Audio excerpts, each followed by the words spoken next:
If I would ask you what the first ever global economic crisis was, would you know which one it was?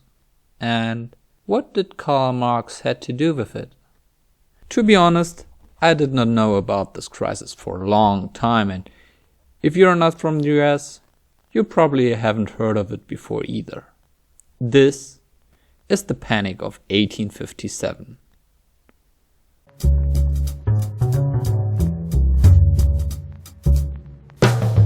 I'm new to this whole YouTube thing and I want to improve myself to give you better content. I want to talk with you about economics, its history, its impact, and also why it's important for us all and therefore understand the world a little bit better. If you are interested in these topics or you just want to see the channel grow, please do not forget to click subscribe. Also, please let me know in the comments below what I can do better and what topics you're interested in. With this out of the way, let's go back to the video. Let me give you a brief setting of the economic situation that led to the crisis. The United States were roughly split into 3 different regions. The South was producing tobacco, sugarcane, rice and cotton, which was mainly sold to Europe. The Northwest was producing wheat, maize and pork. The Northeast of the US was widely industrialized with bigger factories, merchants and a strong banking industry. Therefore, the South depended on the banks of the North, but mainly made their profits overseas. The Northwest and the Northeast, however, had a bigger economical connection. The East depended on the produced food in the West for consumption and further trading, but also selling their industrial goods to the Northwest. Furthermore, the banks in the Northeast financed and invested massively into the expansion of railways into the West and gave many loans. A lot of hope was put into the expansion. Banks and traders speculated high sums on rising profits from the business. In AD 56, the number of people moving to the West started to decline, which led to sinking property values. Furthermore, the profit in the railing industry was way lower than expected.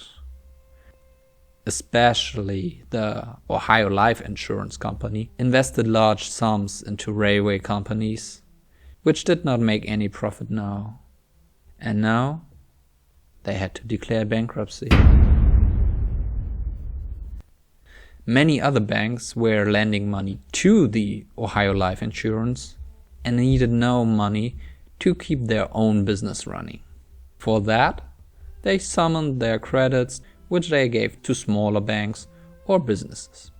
As many of these banks and businesses could not immediately pay back their credits, this led to further illiquidities. Hopes were high that the harvest in the Northwest and South will flush new money to the banks, but the wheat prices were falling due to a high supply from Russia, which started exporting more goods and offered cheaper prices than the US after the end of the Crimea War. Yep, exactly this Crimea. The farmers in the Northwest often refused to sell to low prices and therefore more credits were not paid back to the banks. People were afraid of further bankruptcies or illiquidities and started to withdraw their money from their bank accounts. This also included merchants from Britain withdrawing their money in America. In other words, a bank run started and just escalated the crisis furthermore. To prevent from bankruptcy, a lot of banks started to refuse to pay out cash to their customers.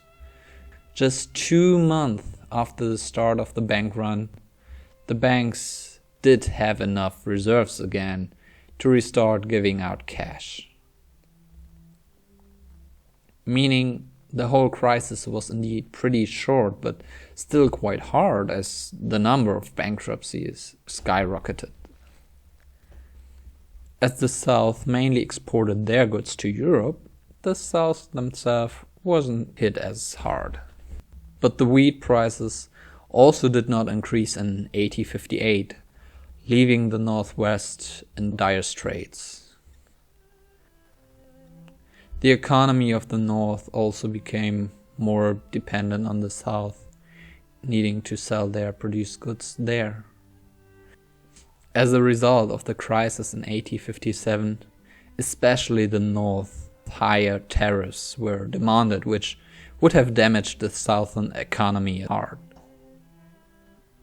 This also led to higher discrepancies between the North and the South, which later on led to the American Civil War.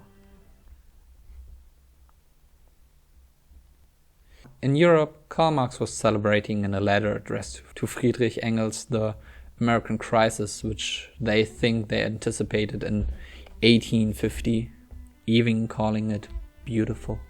The crisis hit Europe just 2 months later after it broke out in the US, also bringing British banks into jeopardy.